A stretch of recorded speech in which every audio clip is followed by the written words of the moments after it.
TGIF for all the people out there. 3-year-old Jeez Louise, you touch one little freaking thing on these phones. That scared me. So we have a lot of stuff to go over. It's just more stuff about Sebastian Rogers. Sebastian Rogers is the 15-year-old autistic boy that disappeared from his home in Hendersonville, Tennessee, and has not been seen since. I don't know why I got all this nonsense on my phone. I thought I cleared this off this morning.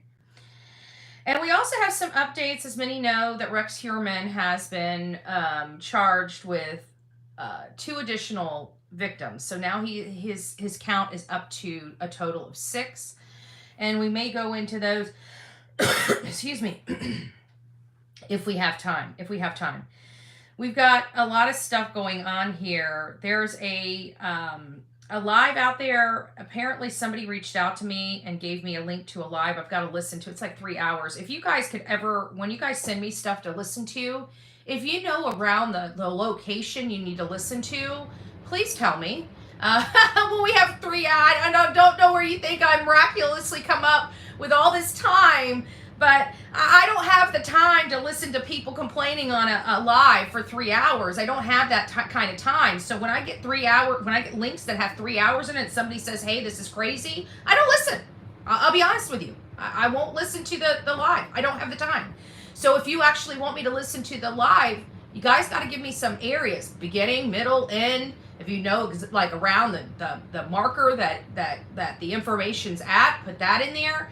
And that goes for even with the story. I will come back to it. I'll start and come back to it, but I won't review it until I have time. So if it's something like this person saying this is an urgent matter, and I can't even find the area in the video that's the urgent matter, because there's so much talking and complaining and you know, stuff like that, I can't find it. So hopefully, and I know it's one of our people, it's one of our subscribers that's in here every day that sent me this. So I'm saying this out of love, but I can't follow this. So, but I will tell you what was said in the email though. It says, don't think I'm crazy. Seth and Tony need to see this. It sounds like these creators are trying to set Seth up. So, and we're finding out that Truth Not Feelings is Christopher Proudfoot on these. And it looks like Christopher Proudfoot has possibly set up a, hold on, let me just click this link real quick. Okay.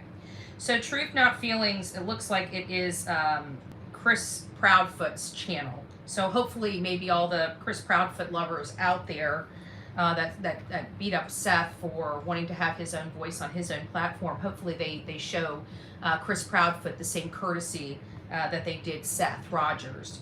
So I'm expecting a whole trove of hate channels beating up on Chris Proudfoot for his channel. But we'll see how that works out. But for the person that said that, I don't want to call them out, but for the person that said, if you could please send me the marker so I can clip it, because if it does need to go over to Seth or Tony, I don't have Seth's information. I only have Tony's information, so I can definitely send anything over that people are concerned about. But I can't send him over 3 hours. He's probably going to look at me like, I'm looking at you like, I don't have 3 hours to go through this video. So whenever we get a location in this video, I'll make sure it gets passed on. I promise I'll make sure it gets passed on. And no, I never think anybody's crazy. Safety is utmost. We deal with a lot of crazy people in these cases, and we have to understand. We have to understand that there are some people that have done terrible things that we have to deal with and associate with as we talk about these cases. And, you know, safety is always has to be a top priority in this world. You have to be safe. You know, it's obviously I put myself in danger, but even with the danger I put myself in, I weigh the risks. It's not like I'm a kamikaze chick, you know? Yes, I expect to be put in danger doing the kind of work I do, okay? I accept that danger, but I try to limit as much harm as possible, even though I'm kind of putting myself in harm's way, if that makes sense. So anytime that there's a safety concern, I absolutely 100% take those safety concerns to heart and very, very, very seriously. If I feel like something rises to the level, or even if I don't know, it's immediately turned over to law enforcement. I do not play when it comes to safety items or issues. If you ever hear of anybody threatening anybody, especially a family of crime, I'd like to know about it, because I will take care of it. I'm not one of these people that say that I'm going to take care of it and not take care of it, because I've got contacts in just about every department you can imagine. So the stuff would go over. The stuff would go over. And so if you guys ever have any safety concerns, please, please, please send those over to me, literally immediately, as quickly as possible, because we need to, especially if it's about hurting a victim of a crime, which Seth Rogers is a victim of a crime. We have to acknowledge that, and the people that want to avoid that is in my opinion, only avoiding that fact because they're doing wrong to a victim of a crime. He lost his son. He wasn't responsible for it. He's been out desperately looking for his son. He is under immense emotional distress over this. The crime happened to him too. That was his son. He was financially and wholly responsible for that child as well.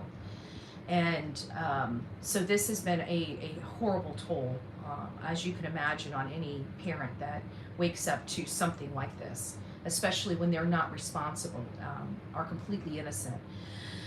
I will never say that Seth hasn't made mistakes, because I think that would be diluted. We all make mistakes. We all make mistakes raising our kids. We all make mistakes, raising our grandkids. We all make mistakes raising ourselves, right? I mean, let's face it, after 18, we make a whole host of mistakes ourselves, when we're young, it's the blind leading the blind. Let's be honest. Come on. When we're 50 and 60 years old, we can look back and judge people from our pedestal, after we've already made all of our mistakes, and, we don't make those mistakes anymore, but we can point and hold somebody and step on somebody else's neck when nobody was stepping on our neck while we were making our own mistakes. So I try to put reality and life back into these cases, because I think sometimes people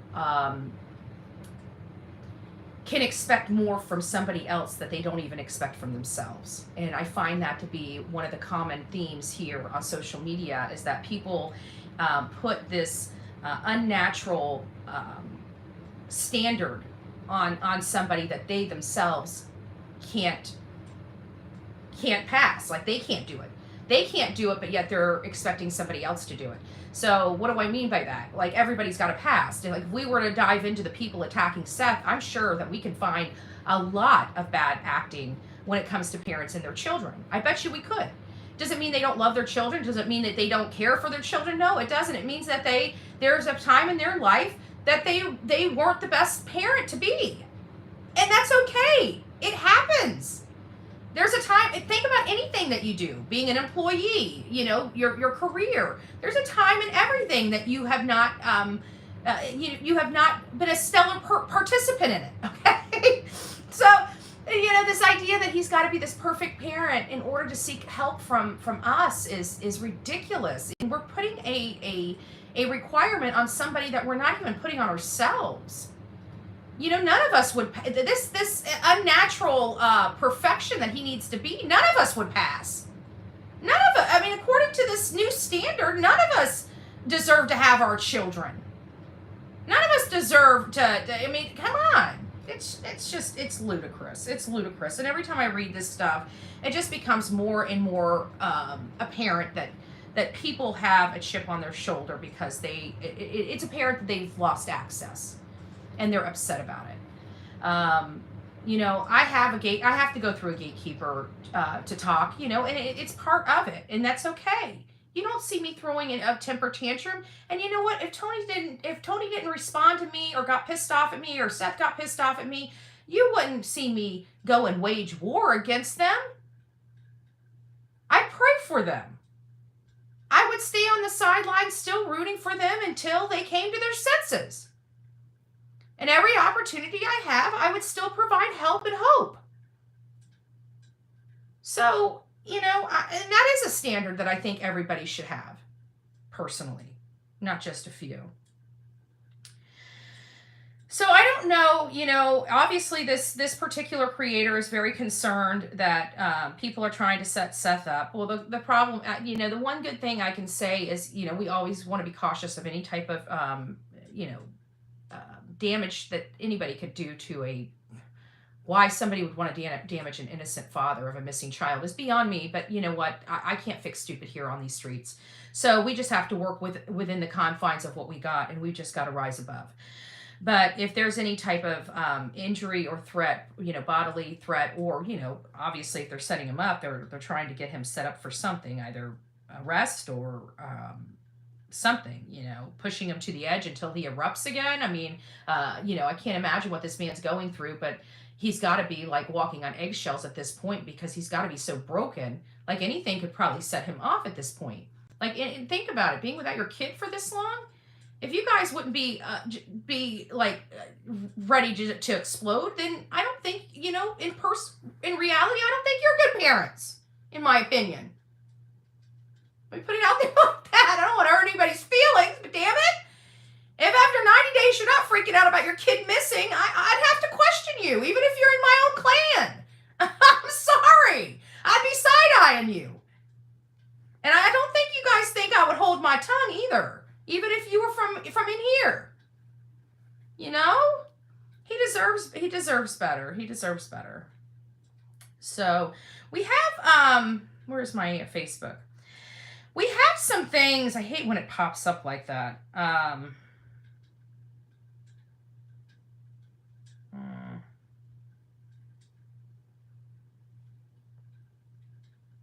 see here.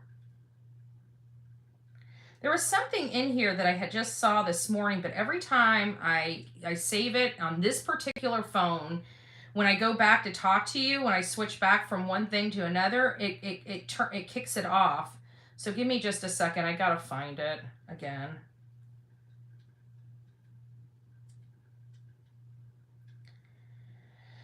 There was a comment in here earlier today that basically said something, and I remember responding to it, and I can't remember what it said. But here, this is what I wanted you guys to hear. This is from Evil Exists. I love Evil Exists. If you have not signed up or gone over to Evil Exists, please do. I love her work. She always puts together some of the best little short videos ever with just bite-sized pieces of information and questions. So it's always like a thought-provoking video. And, just like what she's trying to accomplish, right, of making us think and talk is being accomplished, because every time I see a video from Evil Exists, it makes my gears go. And that's what I like. And those are the kinds of creators that I love, talking to and associating with. Crime Stories Obsessed is another one. Really tries to work very hard from where she's at. She loves looking at maps. Some of the maps, get outdated, but I'm looking at some other options. There's also this option called, and we used it in,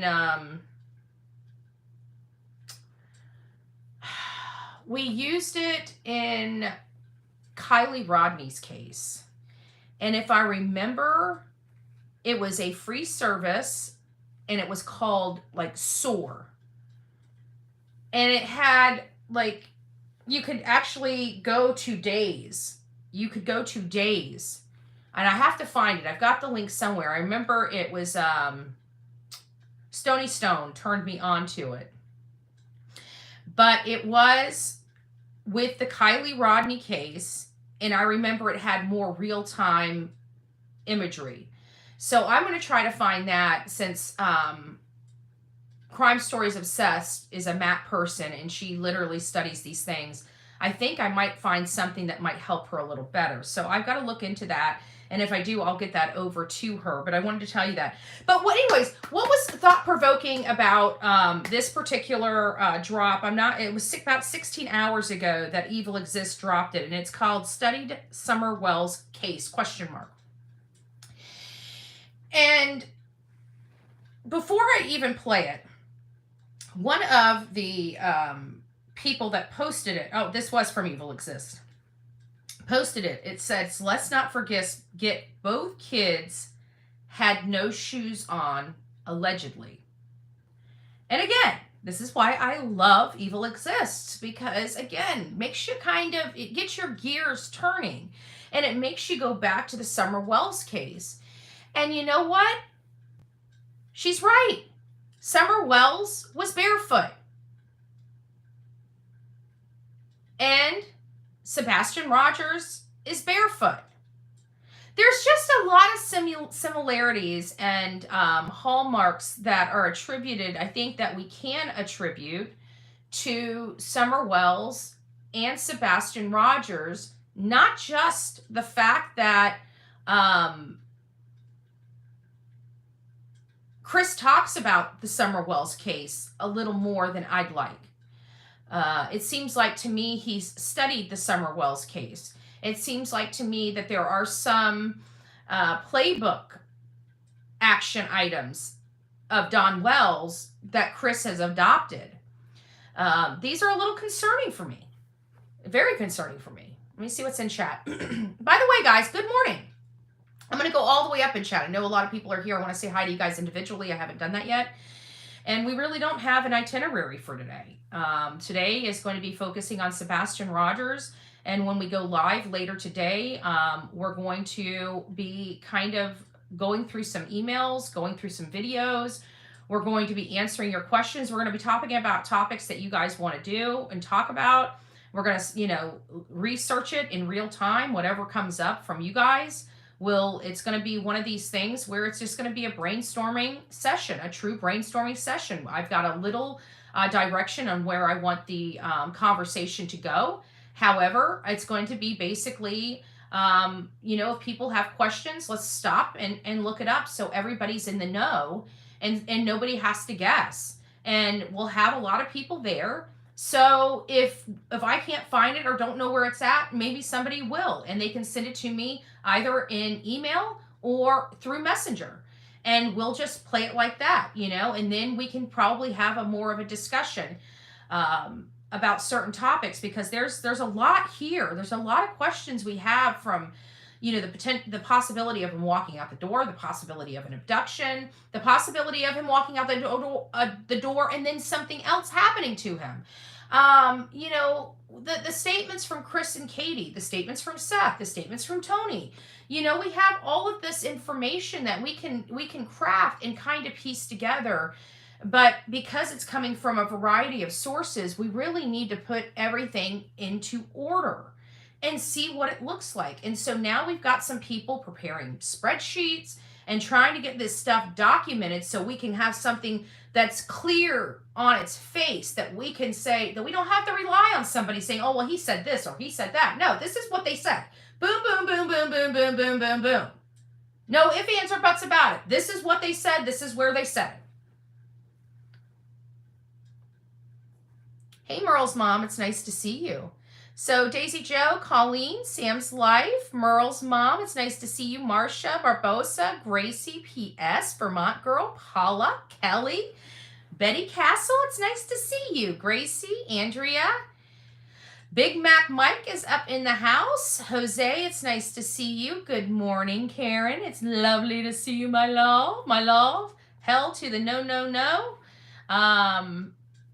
Lois, it's nice to see you. God bless you. Who's this?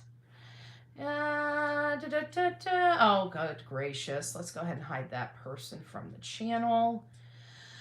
Wow. Just caught a live from Quebec. Well, welcome. It's nice to see you, Marmy. Hopefully I said your name right. Welcome.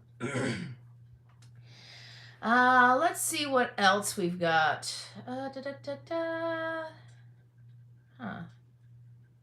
Yeah, whoever's saying the parents aren't suspects in here, yeah, yes, they are. All the parents are suspects.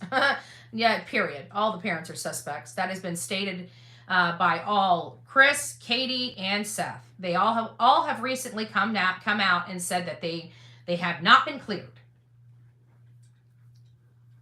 So that's incorrect. I want to make sure that's corrected for the record.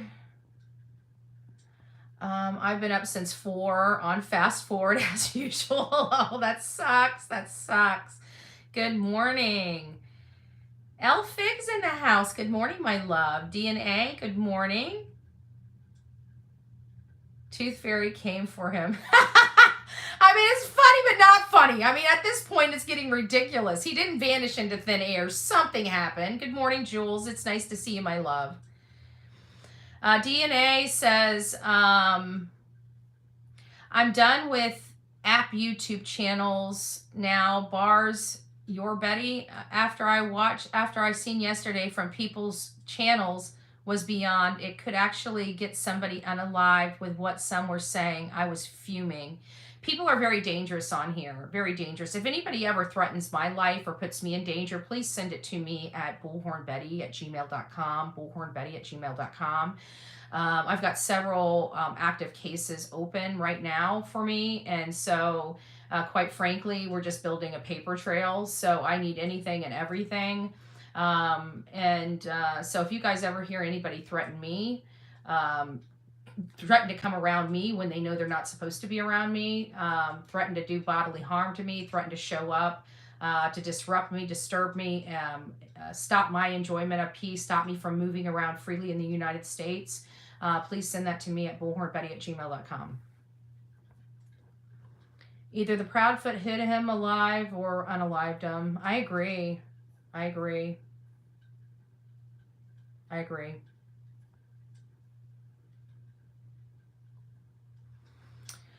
Oh, and I stopped at DNA. Hold on. Let me keep going.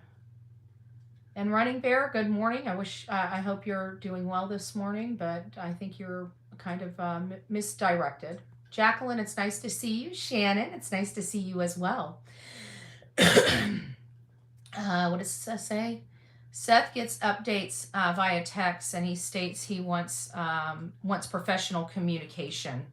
Yeah, I heard that too. But I also heard that the communication between law enforcement and Seth has improved, and that was one of the major focuses, was to reconnect that communication. It sounds like it is helping a little bit, but only time will tell. I know I've been saying the same thing. I pray Sebastian is alive and well, and maybe is hiding with someone whom is not hurting him. I think we all believe that, but we also are here on the true crime genre, and we are very, very understanding of the statistics because we face those statistics every single day. And it's hard because our hearts always want to think of, the best side of things, the best side of humanity, and our minds, in the back of our minds, we know the truth. And as much as we try to push it to the back of our minds, we know that this doesn't feel good. This doesn't feel right. And we feel that at this point, if the parents just had the boy hidden somewhere, that they would have said, because there's no crime in that. There's no crime. If you're not hurting your child, there's no crime. So why are they making a crime when there is no crime? Is the problem I don't understand. Lying to law enforcement is a crime. Sending your child off someplace is not a crime. Now, it might be considered custodial interference. It might be a misdemeanor, right? But lying to an FBI agent is a felony. So you're talking about committing a felony to cover up a misdemeanor. In the grand scheme of things, that doesn't make sense if you look at it from that angle. So it makes it more and more difficult for us to entertain. We have hope, but our hope is being overridden by our brains, and it's hard. It's a hard balance. The only thing I've been thinking is he's been kidnapped. He is put with family members or hiding it for his mom and stepdad did something with him. He isn't here with us walking this earth. Heartbreaking. I don't think we'll ever know, but I do truly believe that whatever I'm referring back to Steve Johnson, Chris McDonough, and the deceptive detective, and they all kind of believe that something happened around this 10 p.m. area.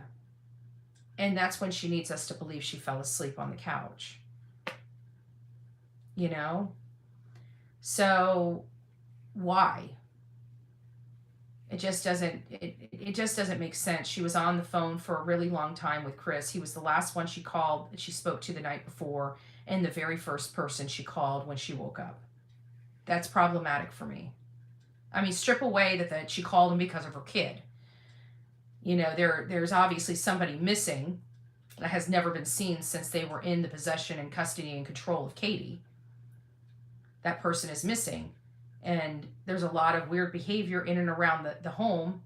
And you have to boot, there's one person that was contacted both the night before and the day before, the day of. I don't know. Doesn't feel good. I think he's been kidnapped either. I didn't think he's been kidnapped either. He never left that house. Even Ellie stated there's no evidence he left the house. Publicly stated that. That had been pretty damaging to Chris and Katie. I wonder if they did an interview either that night or the day after that statement came out. Because if they did, again, another proof that it was a self-preservation interview versus an interview pleading for the safe return of the son. What child leaves no evidence? Do you think? And you know, you've been here long enough. You know that I think the lack of evidence is critical evidence, because when you have this little evidence, it implies to me that there was a cleanup. That's what it implies to me. Now, is that true or not? I don't know if that's true. What did I just say? It implies. I didn't say it was fact. I didn't say it was truth. I said it implies, and that's exactly what it does. To me, it implies a cleanup. What child leaves no evidence? Do you think he was running away? He wouldn't have left some evidence. I'm more problematic because I keep thinking of kids, because he was childlike. Even though he was a 15-year-old boy, he was still childlike. So, and still played with Legos and like his mother said, he was under, even though his body was 15, his mental capacity was underdeveloped. So he didn't act his age. So I keep thinking about little boys and little girls, when they, are going to run away to grandma and grandpa's, right? They're going to run away to grandma and grandpa's. Let's play this through, right? There's been a time where one of your children, many of you, actually, I think a lot of you have had this experience, where your child was angry with you. And they're going to run away from home because they can do it so much better than you, right? You're trying to protect them. They don't like the fact that you're protecting them. And they don't like you. And they're going to run away.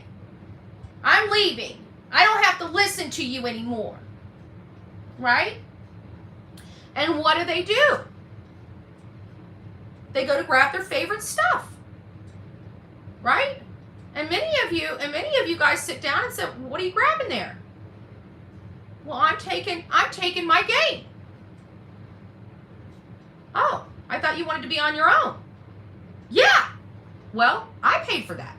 You need to leave that there. If you want one, you need to go earn the money and buy it yourself. Right? Right? So the reason why I'm going through this is because we've all had these conversations with our children that have been angry or disgruntled at us for our parenting skills. This child took none of that. This child didn't take his game that he had to have, because if he's going to be on his own, he's childlike, so he's going to take what he needs. He needs his game. He needs his shoes.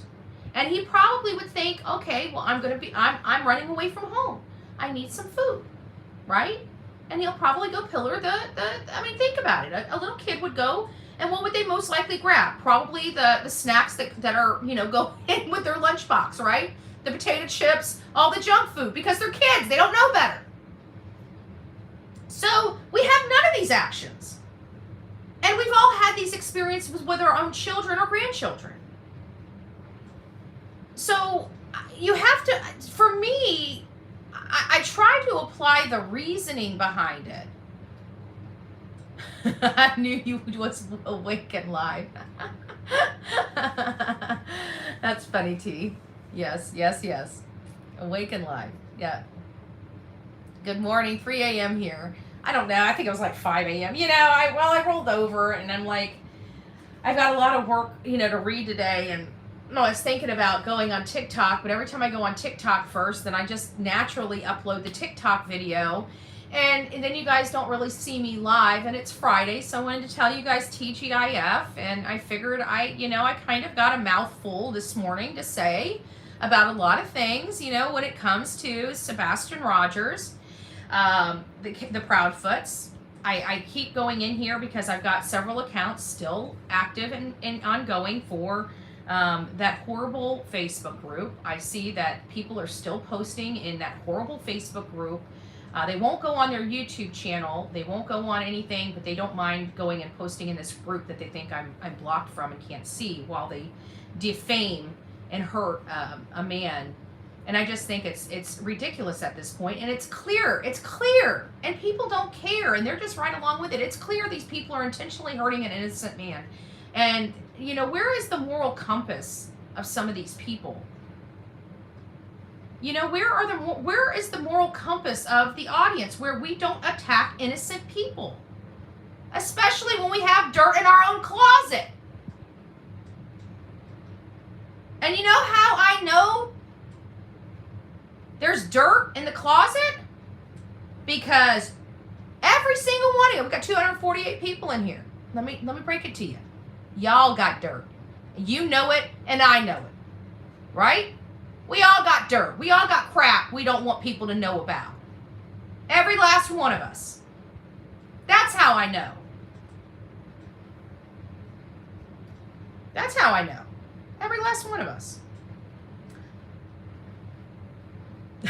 You put earbuds in and your alarms go off and your earbuds shit, and no. I wake up when I wake up. I go to sleep there was like 2 nights ago, I was on TikTok and I was doing a live, and we're in the middle of a freaking conversation. And it's like, it doesn't happen very often, but occasionally it happens, where I just started yawning, and I could immediately feel myself like, it was just, my body was done. I think I had woke up that morning at like 2 a.m. I had worked all day long. I had just been working, running. I don't even know if I ate that day. And I was on a live, and it's like my body I started yawning. I just looked up and I said, guys, I'm about to fall asleep. I need to go. I can tell I'm about to fall asleep. I think I turned the live off. I think I was awake for maybe another 5 or 10 minutes. I was out like a light. I could tell when it happens, but when I go to sleep, I'm out. When I wake up, I'm up. I don't ever try to go back. I don't look at my clock. I don't try to go back to sleep. I used to do that for years. And every time I woke up and went back to sleep, and say woke up at 7 o'clock, I would be more tired and more exhausted and harder to get to work than it would have been for me just to get up after 3 o'clock in the morning and just work. I don't know why it does that, but that's just the way my body is. If I go back to sleep after waking up, when I wake up that second time, I'm 10 times more tired. I feel exhausted. I don't feel like I rested. I don't know why. Well, I do, Lisa. Seth is being trashed because he changed direction, and somebody got their feelings hurt. If the person that got their feelings hurt would have just relaxed and allowed Seth, he was a grieving father. He was being pulled 1,000 different ways. I can promise you the man did not mean to hurt this creator's feelings, but he hurt the feelings because he was being misdirected. At the end of the day, this creator decided to get all his buddies and go scorched to earth on an innocent father. That is exactly what happened. And because of that, it affected the rest of the people in the group. And so he had to disconnect from everybody in the group, and it hurt even more feelings. So they got even more of their buddies to attack this man because he doesn't want to work with them. That is why he is being attacked by all of these people, because he doesn't want to talk to them. He doesn't want to associate with them. They have gone way too far forever repairing that, and they know that, and so they just keep driving the bus. And it's just very sad, because there's at least one person that just is breaking my heart, because I understand he's an entertainment guy, but for the love of Christ, if this was happening to you over your stinking daughter, and what he's doing to this man is wrong, and I just wish he would just stop. Just stop. But they won't, because they won't. That's what happens when you screw with large content creators, and I will forever, forever, forever keep their name in my mouth. And every time we have these cases, I even see them closely getting involved in, I'm trashing the shit out of him. And you know what? He can sue me. He can sue me. If what I gotta say is so untrue, he's the most litigious person in the world, come sue me, baby. Tell me I'm lying. I bet you he won't. I don't understand why Seth is being trashed so bad. Yeah. I do feel so bad for Seth. The YouTube channels began. It's unreal. That's why we do what we do. You know, at the end of the day, we're on the right side of this. We will not, I have integrity. And not only that, just human decency. Human decency. I mean, at the end of the day, just simple human decency. A man has lost his child, and none of us could ever understand that. And to be blaming a man that was just working all night and got off work and got hit by this freight train, I think it's appalling. I think it goes beyond normal human decency. And anybody engaging in this conduct is going beyond normal human decency. Normal people don't do this. Normal people don't act this way. Normal people come around and give support to a father that had nothing to do with the disappearance of their child. People are hurting this man over conjecture. It's making me sick.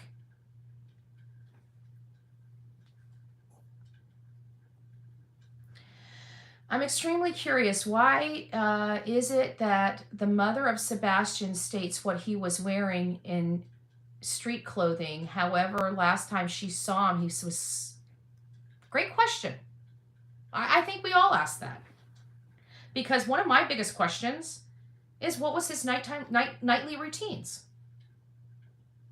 Because it doesn't seem like he took a shower. Doesn't seem like he brushed his teeth. According to her, they came home. He went to his room and played. She hollered into his room and told him to go to bed at 9. Do you not make sure your child is clean, or brushes their teeth, or changes their underwear?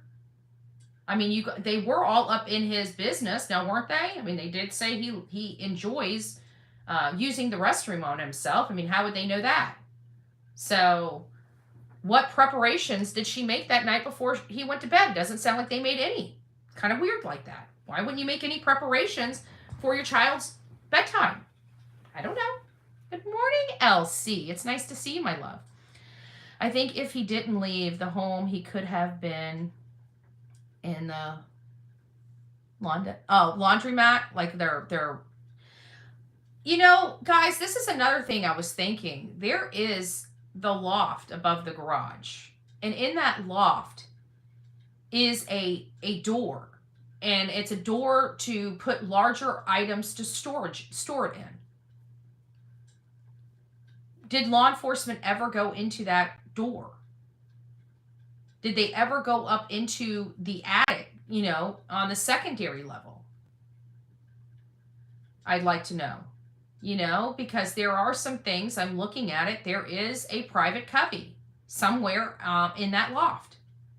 So, was it checked? I just, you know, I'd like to know.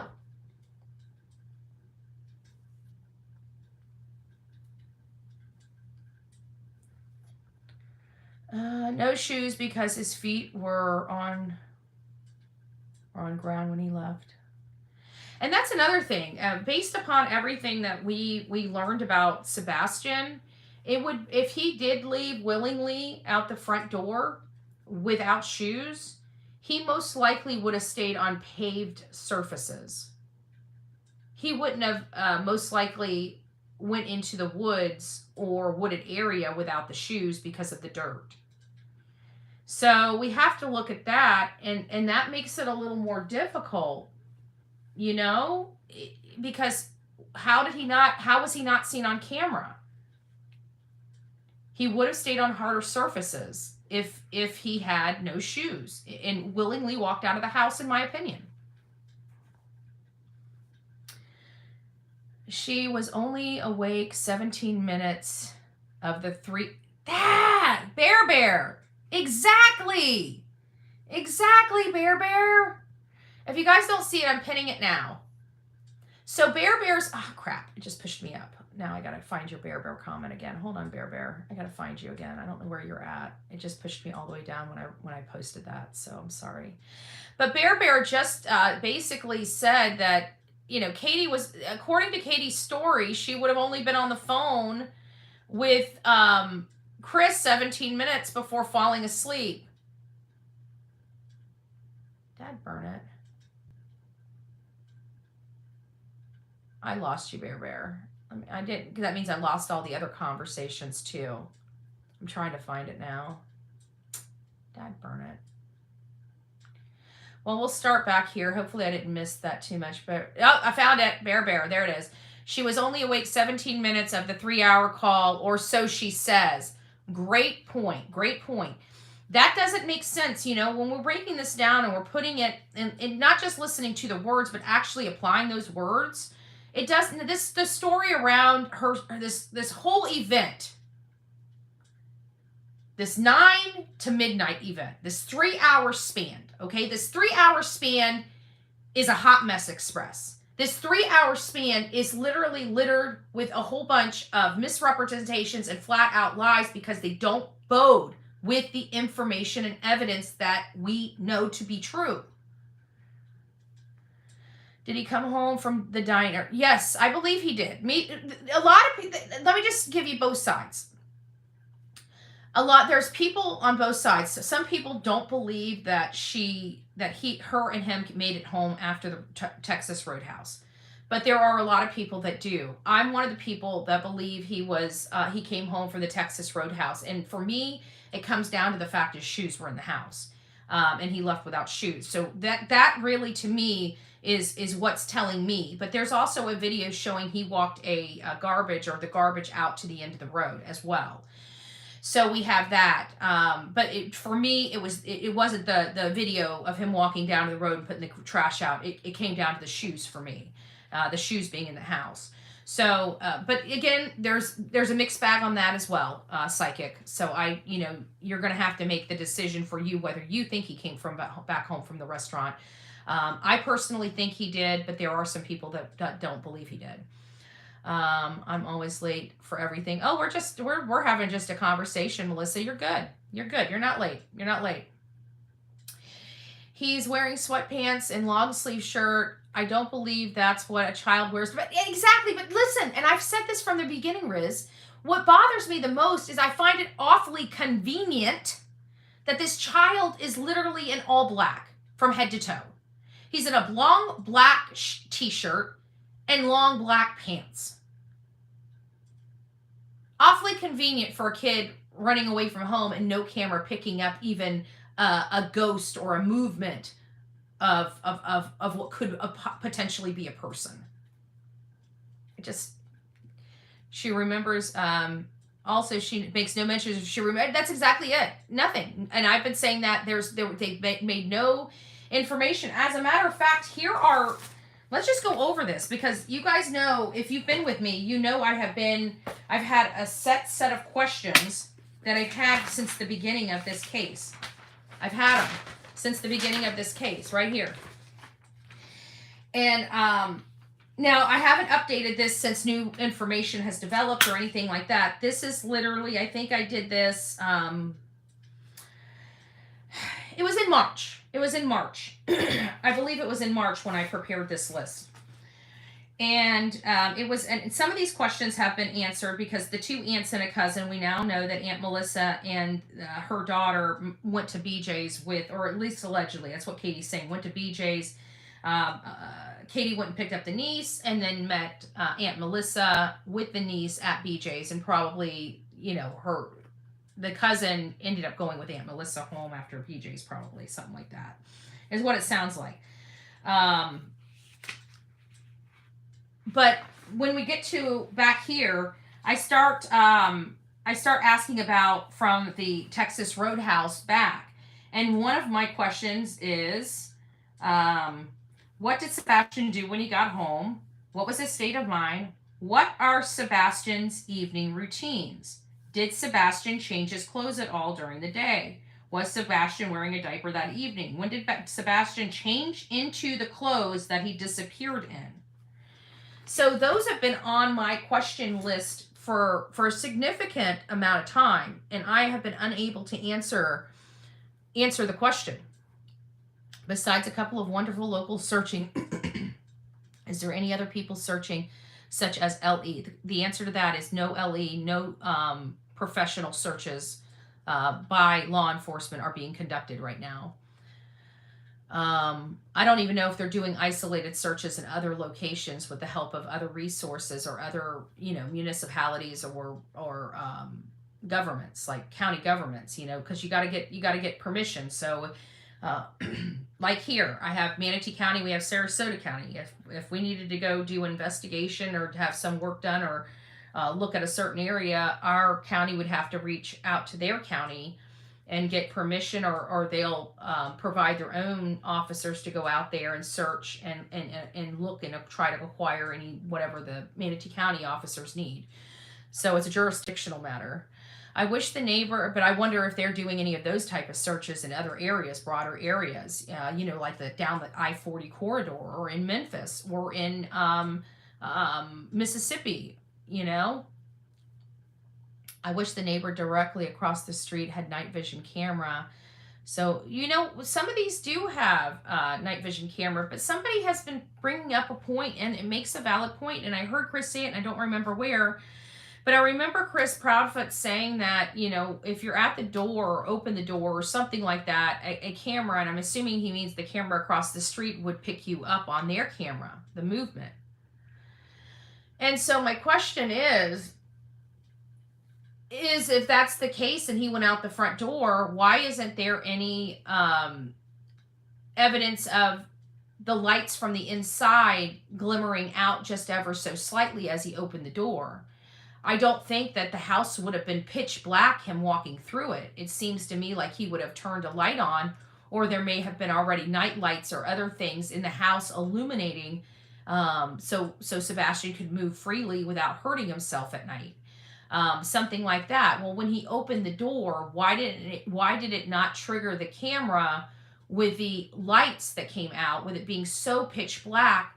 Those little bit of lights would have probably illuminated brighter than they would have normally done just by the darkness. So I'm curious about that. There's been no new sightings of this child. Unfortunately, I'm losing hope. He's alive. Regardless, he needs to be found, brought home, either alive, either to live with his dad or laid to rest. I know, it's sad. I was watching Deceptive Detective this morning, and he had some really good info about how the parents should act if innocent.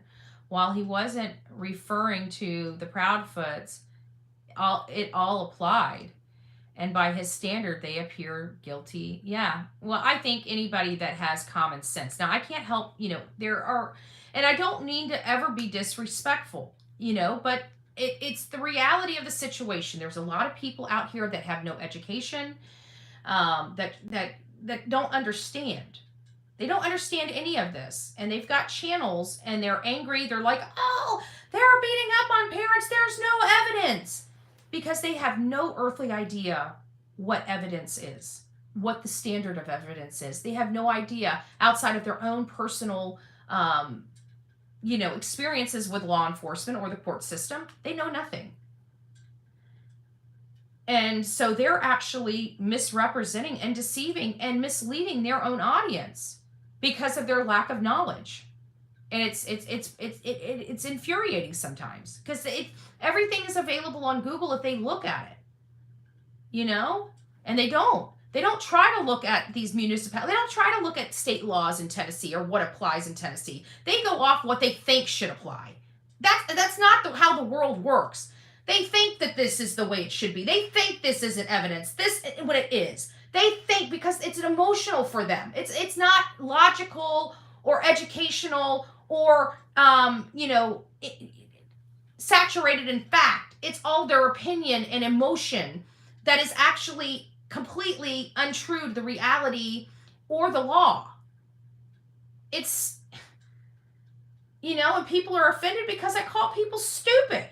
Well, in a time in 2024 where information is literally at your fingertips, ignorance is a choice at this point. Ignorance is a freaking choice.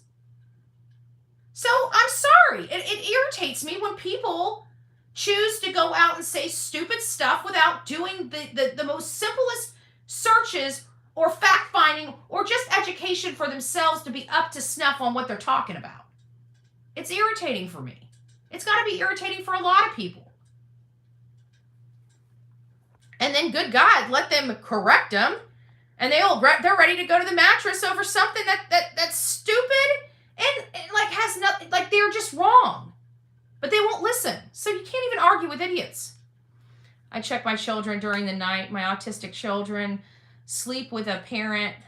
My autistic children sleep with a parent. My 4-year-old sleeps with me, and my 8-year-old sleeps in the same room as dad. Both my 8 and 4 are autistic. Gotcha. I'm so glad I can count on BHB to keep Sebastian as the main tall. Thank you. Yes, I do. Because I love Sebastian. I want him brought home, and I'm sick and tired. Like everybody wants to click in a view over bashing Seth. I want to click in a view over advocating for Sebastian. I want my click in the view over something that resonates with me morally, not immorally.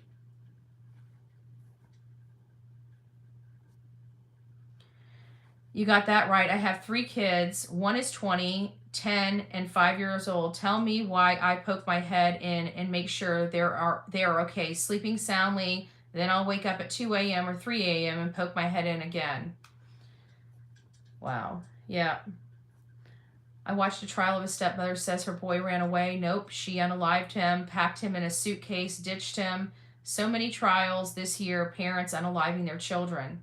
Because we find out there's 3 key ingredients to really terrible parents. And those key ingredients are, violence in the home, substance abuse, or alcohol abuse. It can be one of those factors. It can be a combination of those factors. It can be all 3 of those factors. But those 3 factors in every single one of my child cases or my domestic violence cases or a family violence case, one of these things, or 2 of these things, or all 3 of these things are always connected and associated 100% of the time with the cases I cover. 100% of the time. There's one of these factors in them.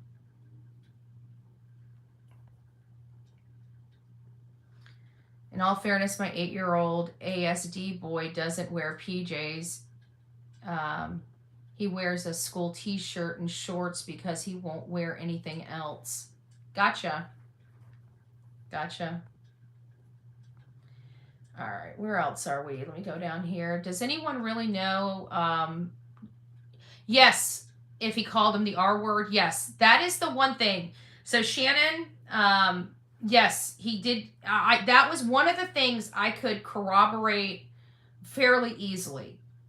When the whole thing came out where the mattress and the pressure cleaner and, Chris was home 2 weeks before and made this big scene at the Texas Roadhouse and all this other stuff. And, the information that he was called a PUSSY, Katie's PU, whatever, and RTARD. Those were the two, out of that whole entire story, those were the only two things that I could get corroborated, is the language. And yes, he did, I believe beyond a reasonable doubt, that Chris did call Sebastian on multiple occasions, the R word. Katie bought him new shoes, because I don't know, Sonia, if Katie bought him new shoes. I thought it was Seth that bought him the new boots, but let's just read this. Katie bought him new shoes because Sebastian's shoes grew out of them. Toes was at the top, okay, tippy top of the shoe. Yeah, but I could have sworn Seth said he's the one that took him to the boot barn, not Katie. And you know what? Now that you're saying that, I remember Katie saying that as well. I don't think Sebastian got 2 pairs of new shoes. He might have. Maybe mom bought him a pair and dad bought him a pair. Might make sense. That's definitely something we should clarify. If my autistic son wears orange shorts, he has to wear an orange shirt. Oh, he wants to match. Gotcha. That's interesting. From what I've learned from Idaho 4, investigators would be able to know movement on the phone if both KP and set their phones down, but kept them.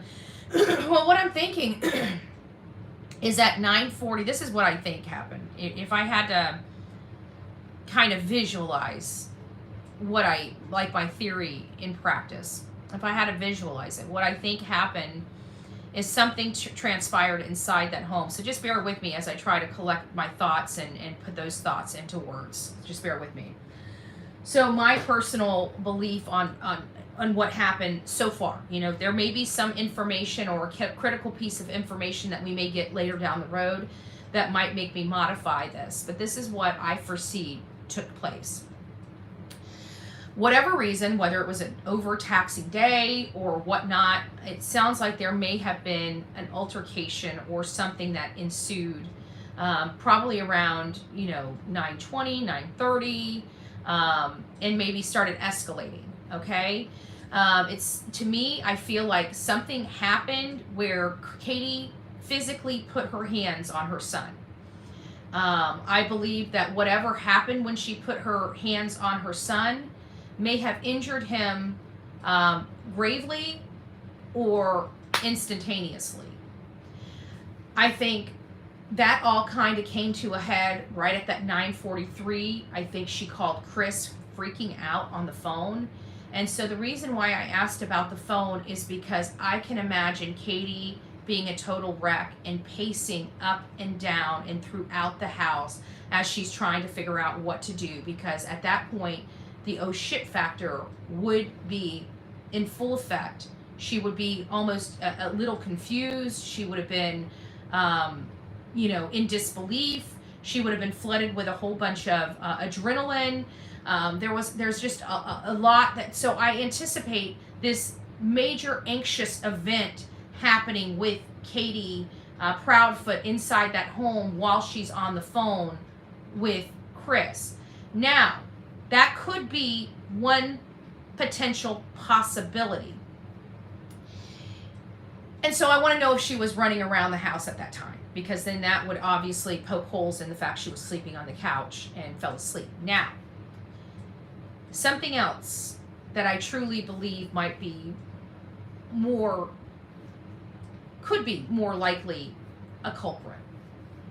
Because they monitor their movements, they have to make people believe she dozed off on the couch while on the phone with Chris to explain why her phone did not move.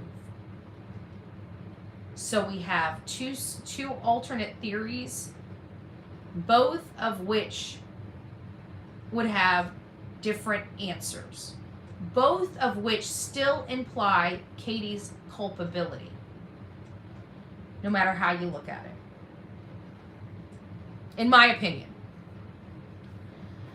Thank you for being Seth and other kids, for Seth and other kids, for what you say about Seth. Seth loves his son. I listen, if anybody knows anything about me, I don't work with dirtbags. I don't work with people that hurt their children. I don't do that. As a matter of fact, it goes against every fabric of my being. If I truly thought this man had any culpability in his son's disappearance, I would not be out here even breathing that man's name. I would totally avoid it altogether. And certainly would not have him on my channel talking about his child without going in on this man. You know, challenging him on every single question.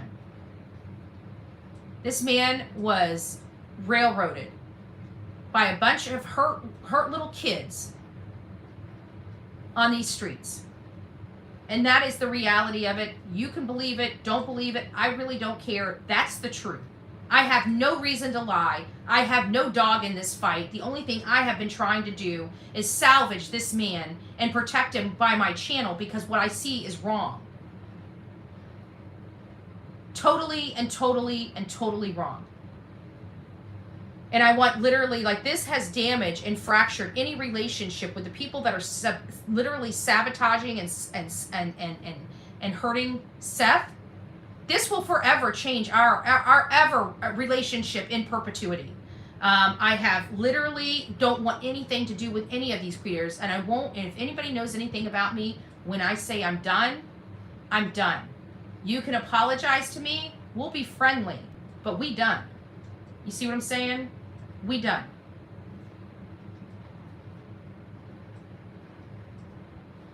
This poor boy has nobody that protected him. Evil people. Hopefully he is found alive. I you know, Sheila, I think it's sad because I truly believe if Seth knew, if CPS had informed Seth, I believe that Sebastian would truly be alive right now. You know, that's what's so upsetting for me, is I truly believe if CPS had done their job the way it was supposed to be done, I truly believe Seth would have taken action and taken his son out of that house a lot sooner. And I want CPS to explain why they failed to notify the biological father of what was going on inside that home, leaving this child in danger when he had an alternate place to go. And nobody's looking at that. Let's beat up Seth. No, beat up the Proudfoots and CPS. Because let's face it, if they would have just done their job, Sebastian would have been out of that home. So we wouldn't even be covering Sebastian's case right now. He wouldn't be on our radar. He wouldn't be on our list. I'm angry about that. That upsets me. That really upsets me. Because I truly, like, in my heart, I absolutely believe if Seth had one iota of what he read in those reports that he got, I think if he knew one iota, that child would have been ripped out of that home. People on YouTube want drama so bad they're extremely lonely in life, so they go and listen to creators with theories and are extremely crazy and just have to talk about them. It's sad. Loneliness is, and they need acceptance. And I get that. But you know what? Get acceptance from good people doing good things, not bad people doing bad things. Because what it'll do is, if you're lonely and you're seeking attention, it's actually going to put you into a worse place. You're going to be more depressed. You know, you're going to be in a room with people. You're going to still feel lonely because none of these people are how you identify. You're a good person. So why are you going to a shit channel and being a nasty person when you're a good person? Come over to a good channel with good people and be a good person and happy. You know, you don't need to be upset or disgruntled all the time. You know, there is a better life out there where you can truly be happy and still have your opinion. Even opinion people don't agree with. I'm not going to bring up the YouTube, but I got gifted a membership and didn't realize this channel bashed Seth and BHB, and now I'm stuck. Well, you know what you can do? You can always unsubscribe. I think that might drop the membership or take the gift membership. I think you have to go through these to get gift membership. I don't know. You know, the way I look at it is maybe go through their... You got the membership, go through their membership videos. If you see anything offensive that they're trying to hide, maybe record it. Start sending it to Bullhorn Betty. Maybe we'll make some, maybe we'll open another account. Just start you know, maybe just informing the public of how delusional these people are. maybe we just need to clown them and show them how ridiculous they are to make them realize that, enough's enough. Just stop. Like, these people are insane. They don't care who they damage. They don't think anybody is going to make them be held accountable for their actions until they're held accountable for their actions. And then when they have to be held accountable for their actions, it's, frivolous suit. No, I've got plenty of evidence, babe. Got plenty of evidence to support what you've done. Those who think Sebastian was lured out of that house by a gamer, then why did Sebastian leave his Switch at home? That's perfect, Blackhawk. That makes absolute brilliant sense. Absolute brilliant sense. Seems like you got some brain cells in that brain of yours.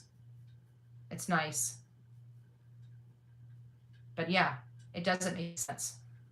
And not only that, I don't see that, like, that's his, if we know that gaming is his life, why would that be the one thing he left behind? He's going to grab a flashlight. But the flashlight wasn't being carried around with him. The flashlight wasn't the bane of his existence. The Switch was the bane of his existence. He didn't. It's so funny that everything that could have tracked Sebastian, everything that could have potentially tracked Sebastian, was just so happened to be left at home, even though they know he would never have left the home without them. And I find it awful suspect that he left without any shoes, and he was covered from head to toe in black clothing, almost like a peeping Tom in the middle of the night. Seems weird to me. I don't know. It seems like this child that had intellectual issues was childlike, according to his mother, stepfather, was pretty strategic in leaving the home without anything or evidence. I've never known somebody that was childlike knowing how to clean up scent, knowing how to wipe off fingerprints. It's beyond me. Like, wow. Maybe Chris was right. Maybe Seth was really just acting this whole time. Maybe maybe he was right. Just discipline this child into normalcy. Maybe Chris's parenting style was working. He was curing Sebastian. He was curing Sebastian's autism, his chromosome deletion syndrome. I mean, his parenting style was curing a lot. I mean, even his childlike behavior. He cured his sensory issues. I mean, it's amazing. Chris and Katie's parenting, literally cured him. And it's sad because apparently he must not have wanted to be cured, because he ended up, once he got cured, packed up everything and left in the middle of the night. Wow. It's weird. Anybody else find that weird? I didn't know. Is autism curable? It sounds like, according to Chris and Katie, a little bit of discipline can cure it. Has anybody had that experience?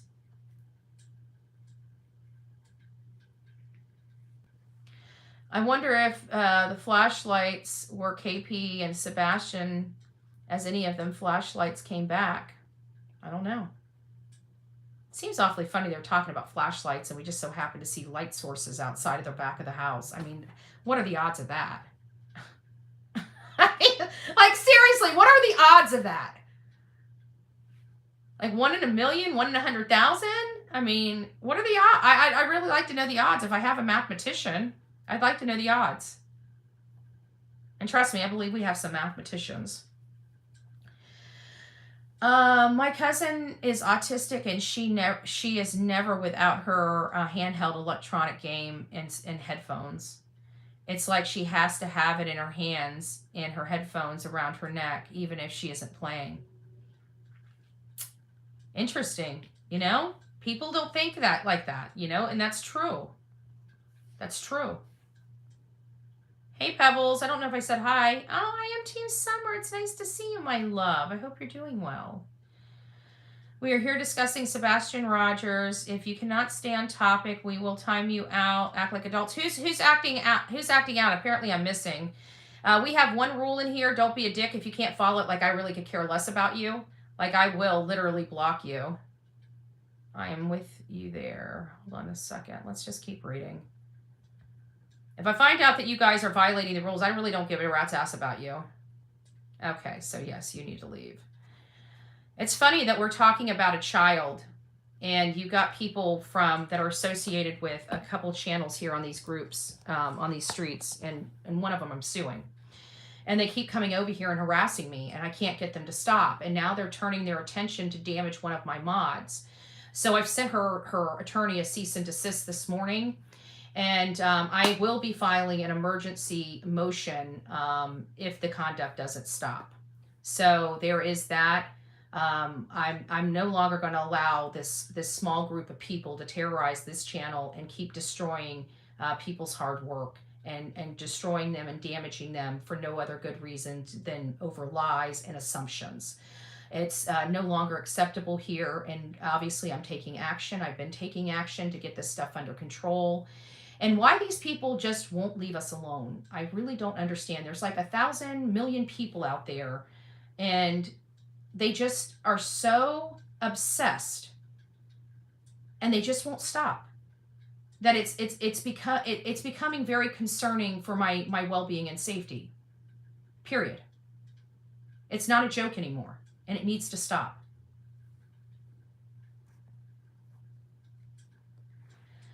Oh, Victoria, Australia. Nice to see you. Nice to see you. The thud is what I can't get out of my head, and he was born with a brain injury. That thud gets to me. Oh yeah, the thud absolutely gets to me. And but see, the problem is I don't know why the thud was introduced, and I feel like the thud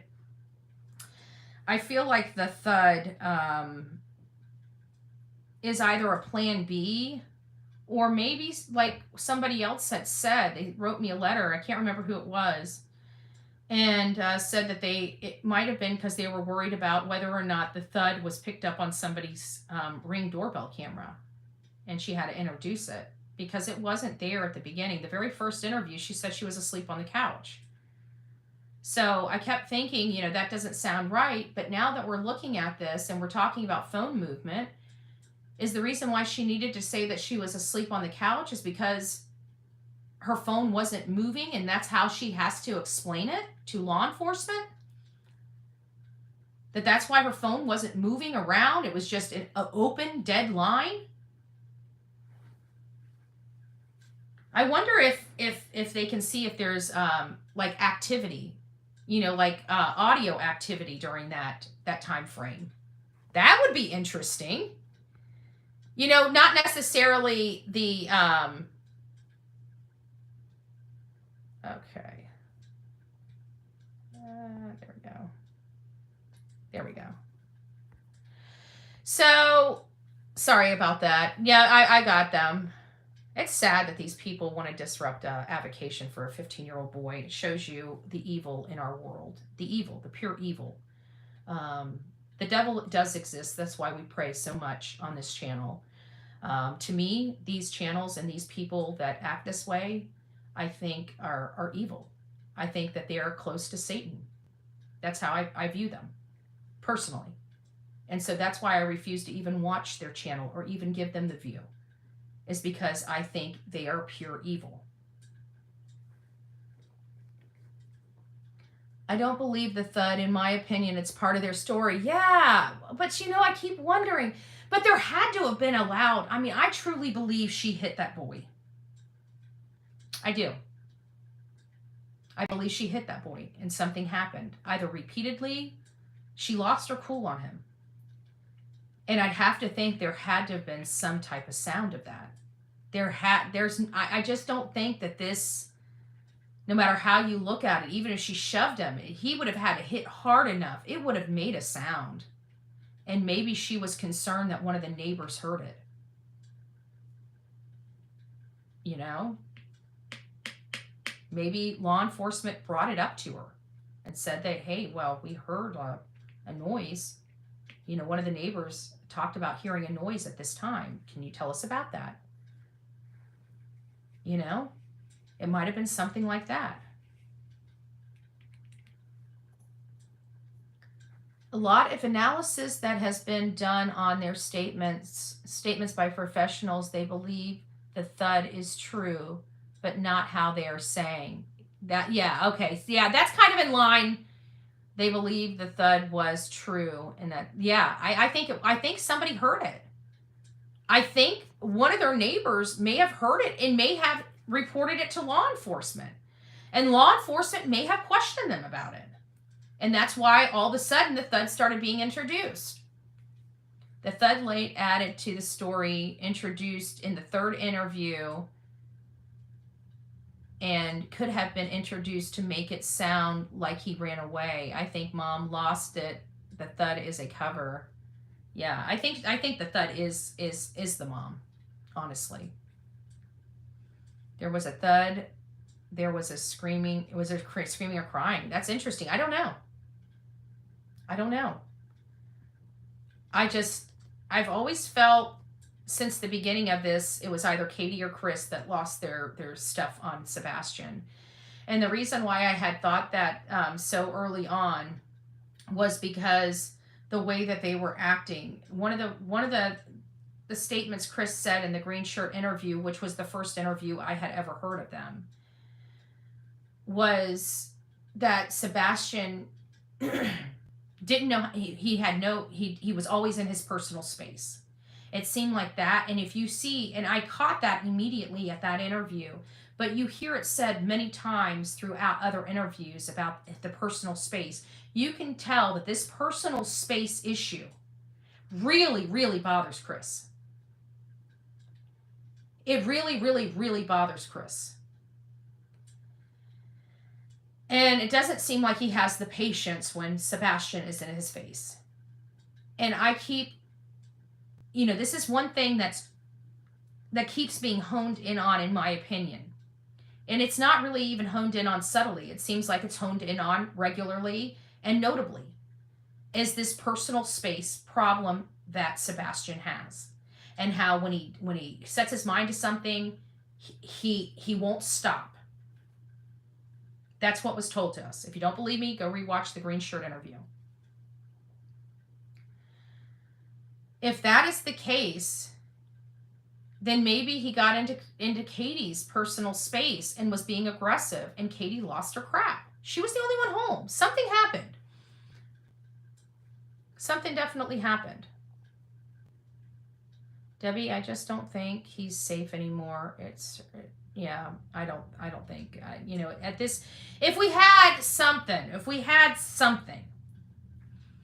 a sighting, something credible, it would put a lot of wind in a lot of people's sails to work, 100 times harder. But when you go through, hundreds of square miles in and around the location he allegedly walked out of, and you realize he's not there. You realize he's never been seen on a camera. You realize that he would have stayed on main roads because of the dirt issue, and he didn't. He would have passed many stores in this time, many traffic cameras in this time, many people in this time, most likely acting weird or bizarre or confused. And nobody has seen that. Nobody has found him on top of the ground. Nobody has found him under the ground. This child is literally vaporized from inside a locked home. They didn't want in my opinion, they didn't want the abduction theory because it brought in a whole level of different types of resources that they did not want involved in their son's case. So they have been adamant that he's walked out the door to keep those resources at bay. I don't think it worked, and I don't think it worked because of social media. I think social media knew that this didn't sit right and it didn't sound right. Do we know whether law enforcement would have taken this case as seriously as they're taking it right now without all of us? I don't know. I don't know. I'd hope that they would, but I don't know. Sebastian has not been found since he went to sleep inside his home. I want you guys to look very, very deep inside your heart, your body, your mind, and your soul. And I want you to tell me, if you sent your child over to someone's house and they went to bed and that person woke up and your child was gone, would you think your child ran away from the home? Your child, not theirs, yours. Do you think your child would up and walk out? Would you be blaming yourself? I mean, you might have some underlying, guilt of sending your child over there. But did you have any culpability in that disappearance of your child? No, you trusted somebody else with your child and something happened. So Chris and Katie still have a lot to answer for. We know darn good and well there's no evidence this child walked out of their home. If this child did not walk out of their home, then what do you think happened to him? Something happened to Sebastian. Something happened to Sebastian inside that home. And Sebastian Rogers was removed from that home against his will or after he was already deceased. There's no other information other than that has come forward. And if there are, please provide receipts, because my receipt is law enforcement's own words. So I think I trump somebody else's feelings. Just saying. Oh, Serenity, God bless you. I'm curious to see what happens when CP loses custody of Faith with Sebastian disappearing because of something KP did. Interesting. Well, I think he's put his hands on her since this has happened. I truly do. I think they've had many loud arguments about this case. I think this is very much a lot of pressure. This is a lot of pressure for anybody.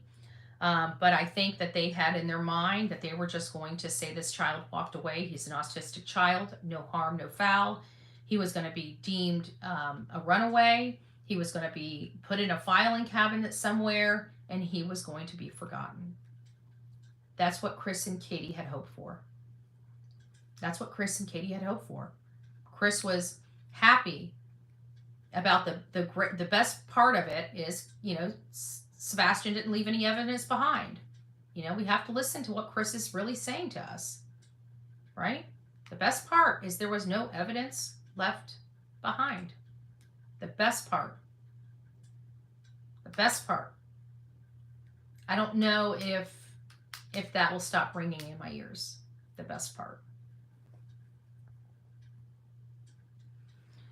If Sebastian was online, his Switch, he would have Nintendo Switch Online is an online subscription service for Nintendo. Yeah, they do have online. It does sound like he does. There's been a lot of confusion. There sounds like he does have access to internet. He's not totally. Sebastian was never totally without internet. At his mom and stepdad's house, it was they had the parental controls set on it. They would not let him use the internet at all, except as positive reinforcement. So whatever games were on his Switch were the games that were on his Switch. He did not have that Switch connected to the internet from everything that they said. However, they do play games on the internet with his mother. And when he's at his dad's house, we've heard them talk about playing games there as well. So Katie played games with him on the internet at their house. Seth plays games with him on the internet at his house. However, for all intents and purposes, Sebastian's switch is not connected, so it's independent, and that has been made very clear to us, that that switch that he plays on is independent. It's not hooked to the internet, and it doesn't stop him from being able to play his games by not being hooked to the internet. Now, would he have known how to do that? You know, again, Katie is saying that, you know, he's intellectually handicapped. So I don't know. I don't know Sebastian. You know, I'm trying to learn. You know, every opportunity that I get to ask more about Sebastian, more about who he is, so we can understand Sebastian. I'm taking the opportunity to do that, because at the end of the day, these are important, because how are we supposed to know whether somebody would be willing to do something if we don't know who they are? Rodney, allegedly, he wasn't allowed to play in his mom and stepfather's house, but his dad's house with his supervision. Katie said that in one of the interviews, I think it was the Dutch's interviews, Katie was talking, and I think it was this September, or excuse me, the March 22nd interview. Hold on, I think I got it, because I've been making notes on it. Hold on here. Hold on. I know I heard it. I know I heard it. So it was right around, where's the positive reinforcement mark?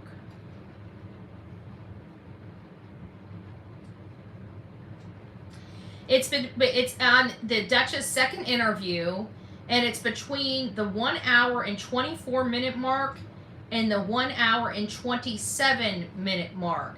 She talks about bringing, like, even the driving control out to play with him.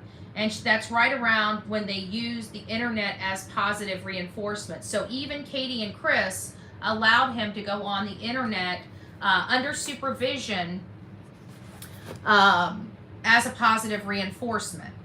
So it's not, so the information we received early on about him never being on the internet was a lie, okay?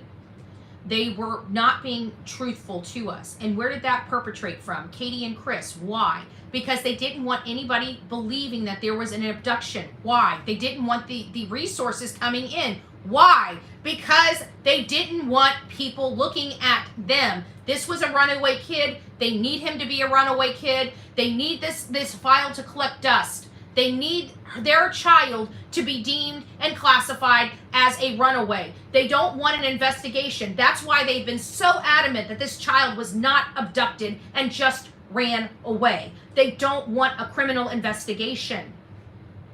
Every other parent that has a missing child would be screaming abduction, so they have all the resources to go find their child. This is the only family I've ever seen that is telling us the child won't walk out of the door, but walked out of the door, but don't worry, nobody came in our house and grabbed him. He's a runaway. That's all he is just a runaway. He walked out the door willingly, and he disappeared into the night. He's a runaway. He's a runaway. He's a runaway. He's a runaway. He's a runaway. He's a runaway. He's a runaway. That's what they're wanting us to believe.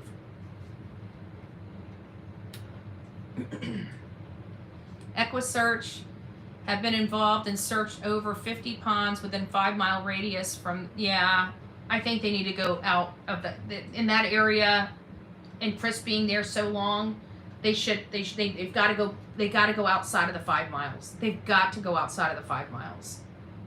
They have to go outside of that 5 miles. I hope they have. Because even my calculations and time and everything, if he did truly leave, he would have been outside of that, oh, thank you, Melly Cat, God bless you. He would have been outside that that window, in that area, that search area. He would have been about, I don't know, I would say over 10 miles, and they searched only the 5-mile radius. And based on the calculations, if he did actually walk out of the house, say at midnight, then he would have been further than 5 miles, just leisurely walking.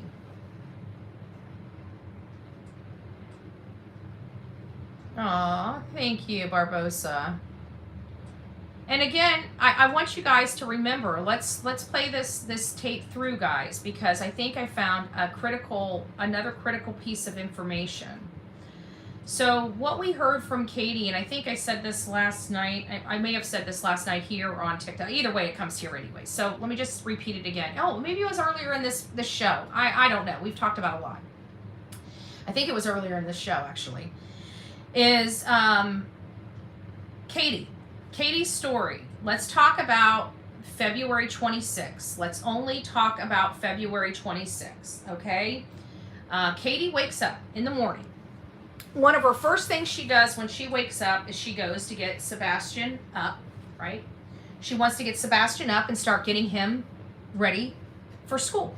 You know, she's probably going to go in there, and after she starts getting him up and he's out of bed and he's starting to put his clothes on, she's probably in the kitchen maybe getting him something for breakfast, right? That's normally what my mom did when I was that age. She'd come in there, wake me up, and go downstairs and stick something on the counter for me. So as I'm getting dressed, I can be eating my breakfast. Or if I get dressed and I want to come down and have time, I can sit down and finish my breakfast. So let's just take this for February 26th. She gets up. She wakes up.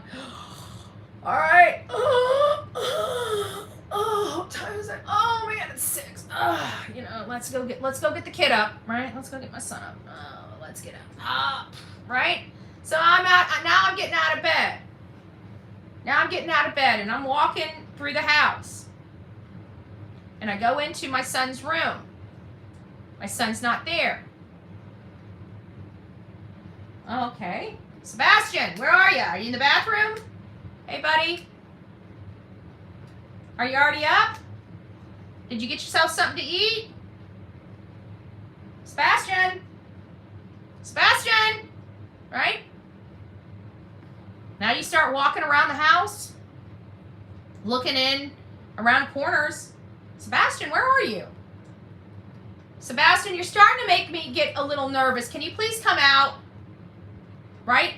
You guys are processing this? Like this seems normal, right? You're calling. Things seem a little odd. Sebastian! What are you doing now? Now you're gonna open the front door. Hey Sebastian, you out here? Hey bud? Sebastian! Sebastian! You might even walk out the door. Okay, now we're kind of feeling like something ain't right. Right? Who's the first person you're calling? I don't know. I feel like the first person I'm calling is my very next door neighbor. Like, did you see my son leave the house this morning? I woke up and he's not here. Have you seen him? You know? But that's not what happened. She wakes up, she walks around the house. Within 3 minutes, she's on the phone with Chris freaking out. It doesn't sound like she even walked outside of the house or hollered Sebastian's name. But still, she walks through the house.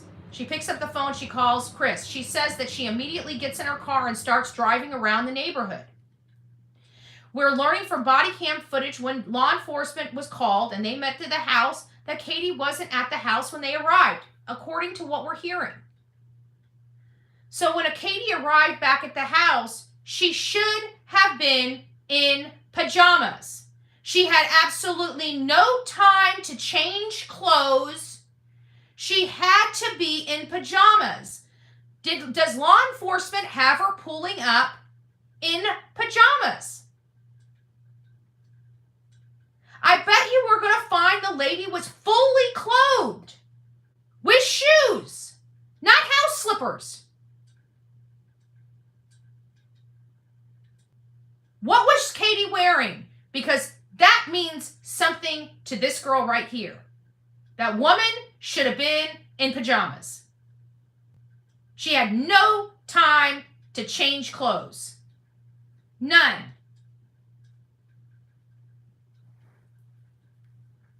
Maybe she slept in her hey.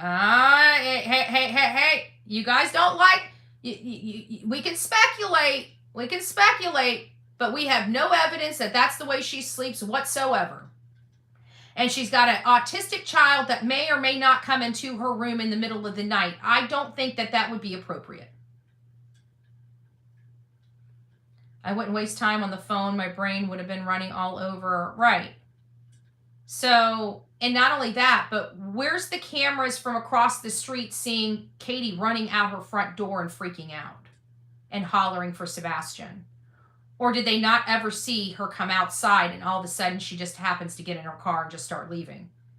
As if it's just another day and she just needs to go around and look like she's looking for somebody. I don't know. I don't know. These are definitely questions that we have. Maybe she wasn't even home. I think she was home. I think there's enough evidence that she was home. That's just my opinion, but, you know, what if, right? What if? I agree. Why TF wouldn't anyone call 911 instead of Chris? But why would Chris be her first call? What would he be able to provide? What information could he help her with to find her son at that moment?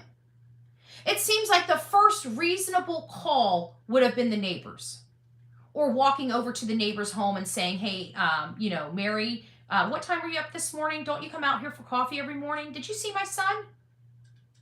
My son's missing. I woke up this morning and he's not in the house. Did you see him?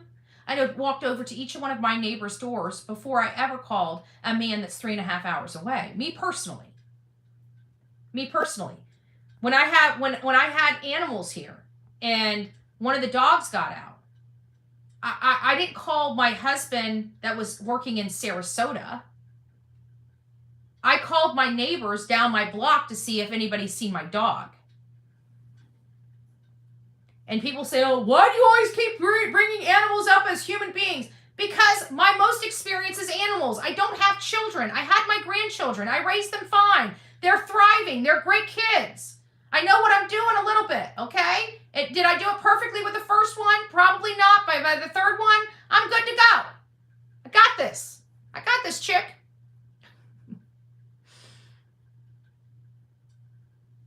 Yeah. People would have said, I'm telling you, when I was in Brandy Neal's neighborhood and she was searching for her son I'm telling you, I met a lady walking her dog and I was asking her questions and she remembers that day like it was like she said she didn't realize the boy was missing. She saw this lady in there. This lady was frantic. She was looking up at it. She said the lady looked like she was ready to rip the equipment out of the splash pad looking for her dog. She thought she was looking for her dog. She found out later that she was looking for her missing son. But you can clearly see Brandy, and Brandy has witnesses and people seeing her frantically searching and screaming for her missing son. You see none of this with Katie. And that's at the beginning.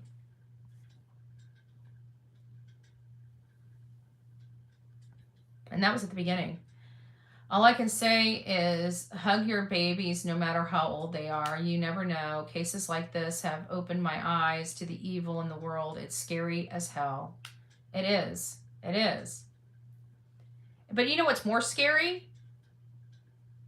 Is how easily people can cover stuff like this up.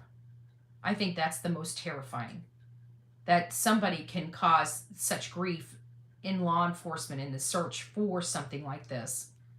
I think that's the scariest, is how we, in 2024, we don't have better technology to help us.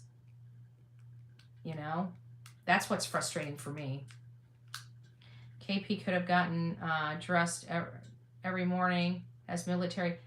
Peaceful moments, again, you're assuming a lot. We need to find out those answers. I'm tired of people assuming this stuff. She should have been in pajamas. She wakes up. There's no other. She has not given us detailed information. And you know what? You get an opportunity. From what I hear, they're on all these people's channels. Instead of you guys have more access to them than I do. Instead of coming over here with assumptions, let's ask them questions. I agree. There could be an explanation for it, but I'm not going to assume their explanation. They need to say it out of their mouth. And you should want that from them instead of making excuses for them, in my opinion, or giving them their answer. You should be, if you believe that, you should be asking them the question instead of answering it for them when you don't know the answer. I'm just saying. You know? We all have to take responsibility in this and our own responsibility in passing around, you know, but in all fairness, your response was a theory-based, so I appreciate that. I do appreciate that. But we have to ask, let's not assume that. Because in all fairness, we all should want the answer to that. Whether you're pro them or against them, you want the truth, right? I mean, at the end of the day, you don't want to be looking like a fool either, right? The people that are pro Chris and pro Katie, they believe that they're innocent, okay? So if they believe that they're innocent, then they want the truth too. So they're not going to, if their heart is truly that they want the truth, if the truth comes out and it goes against them, they want to know that too. They don't want to be fools, in my opinion. They're just basically saying what they've seen so far is not enough for them to believe. And I'm talking about not these hate creators. These hate creators know better. They've been around the block a time or two. I'm talking about the audience. The audience. I think the audience, sometimes doesn't understand, or they're confused. Sorry, I'm confused. It's funny I say that. Teresa says, sorry, I'm confused. Are you saying that you don't have kids or you don't have young kids? How could you be a grandma? Oh, you missed that. So Teresa, what happened is, no, I do not have any biological children. I have not given, I lost the only child that I was pregnant with. I married into a stepdaughter that was underage, that decided to have a child young. So when me and her father got together, I already came with a 6-month-old grandbaby. Well, since then, my grandbabies kind of multiplied. So we had quite the eventful house here. So we had my husband, myself, my stepdaughter, and 3 grandbabies. And so we had a very hustling and bustling home for a really long time. And of course, having the blended family, we had like Christmases and Thanksgiving. And of course, we always included her mother, the other grandparents, like Vince's ex. We always included them in everything. We always worked, we did work together for the sake of Vince's daughter and grandchildren. We'll leave it at that. But yes, that's correct. I raised babies. They were raised by me out of love, and because I accepted them, because they accepted me. But yeah, I raised babies. They're just not they're my babies. Don't get me wrong. Don't get me wrong. They are my babies. Period. So they just don't have my biology in them, but they are my babies. Let somebody hurt a hair on one of my grandbabies' heads, I will kick in somebody's front door. I will kick in somebody's front door, y'all. I'm telling you.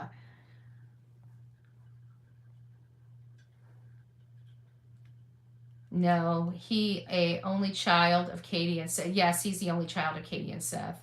I remember Seth had boots on the ground, and Chris and Katie that's what turned social media against Chris and Katie at first, because we had all the social media content creators there.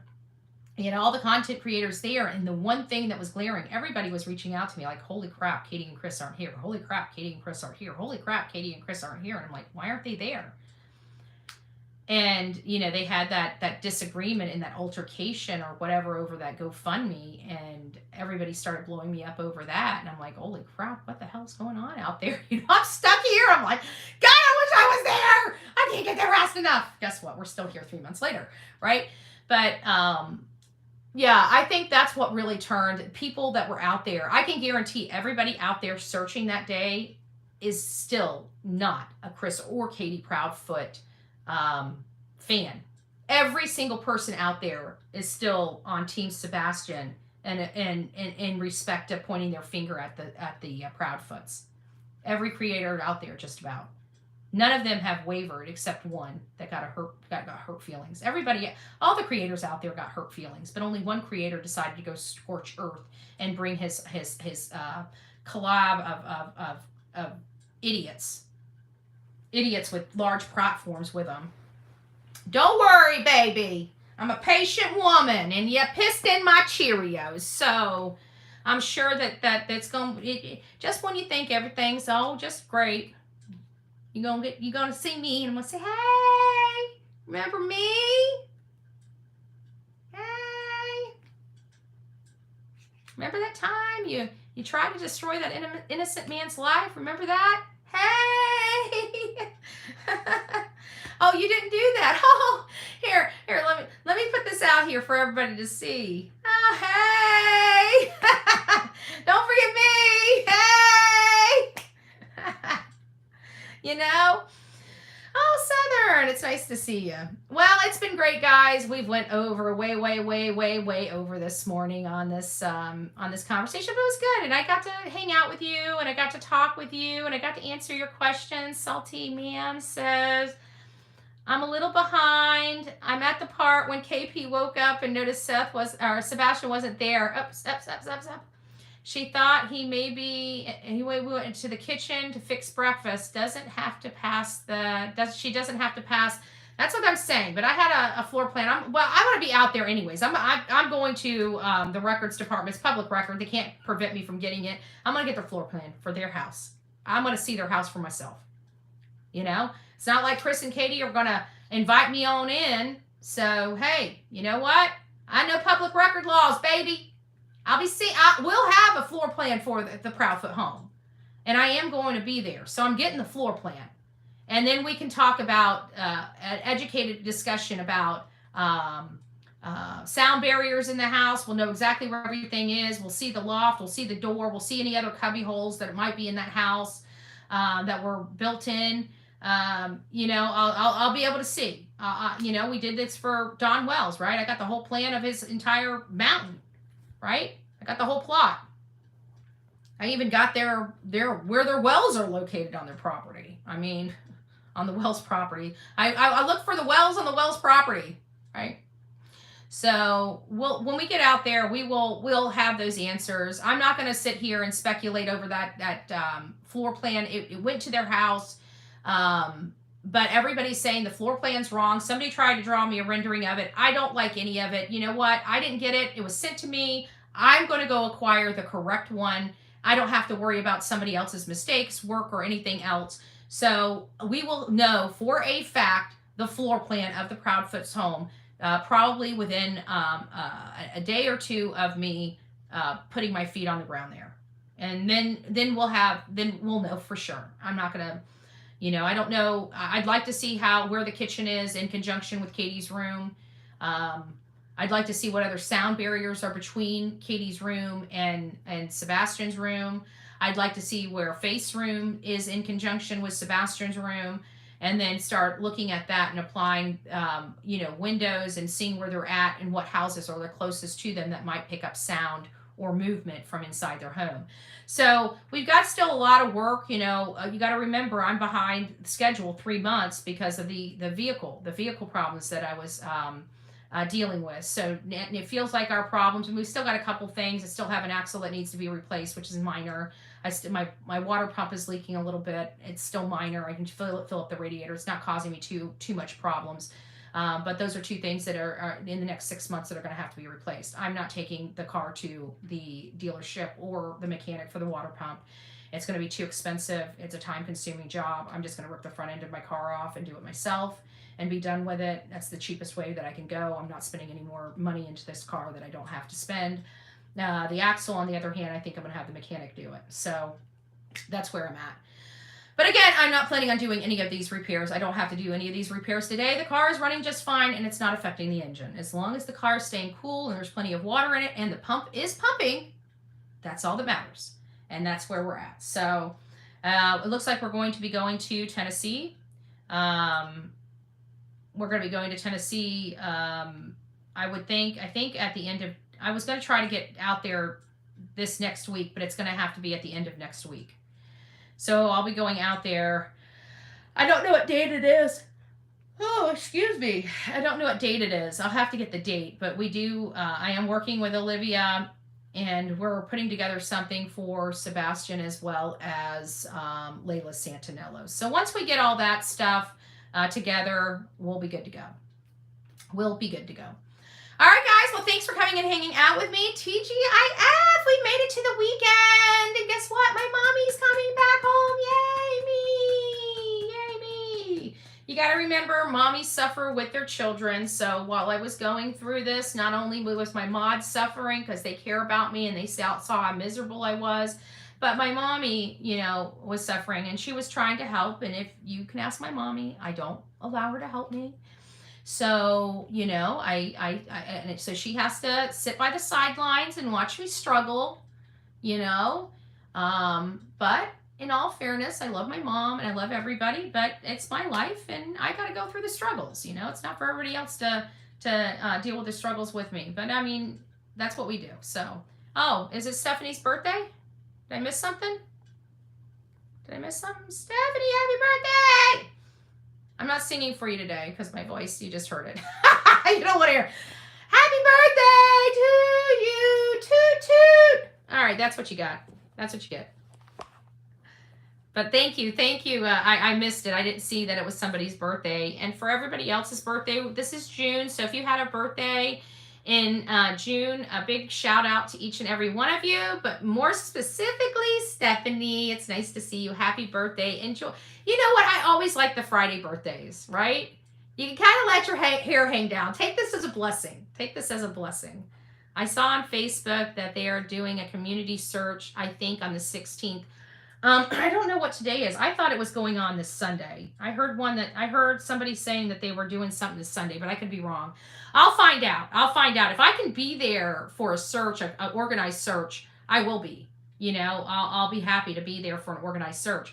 Maybe we need to organize a search. And I'm going to once I get into town, I just need to find out where everything is. You know, I've got to reach out to LE and just let them know I'm coming and just make sure I don't step on any toes while I'm there. And just give them my phone number so if they have any questions or, you know, I'm being stalked in any way or they're being negatively affected by a litany of phone calls because creators are trying to have them blow up a police station, you know, with phone calls, then, you know, we gotta note that, you know, these people are animals. We're out here trying to help a child. Stay the fuck out of my business. Stay the fuck out of my mod's business. Just move on. If you don't like the work, you don't have to like the work. There's literally 100 million things you can talk about besides me, my family, my mods, or anything like that. If you don't like the work, kick rocks, right? Quit using me for your content. Quit using my name for money, right? If you can't make I don't need your name. You need mine. You don't ever see a creator's name on my thumbnail. Why? Because they don't bring attention. I bring attention. It's my name, not theirs. Nobody's talking about them. They're talking about me. I must have a powerful voice. Just saying, right? When you have a man, what did you say? When you stop, who's chasing you, right? They're chasing me. I ain't chasing them. They're stalking me. I ain't stalking them. They're in my chat. I'm not in their chat. They're following me. I'm not following them. They're sending people out to my searches. I'm not. Oh, that's right. They don't search. They don't do anything but sit there and do God knows what inside their home all day long. That makes them talk like this. So, whatever. All right, guys. Take care. God bless. Rock it out with your coffee beans out. Until next time, please be safe and kind to one another. God bless.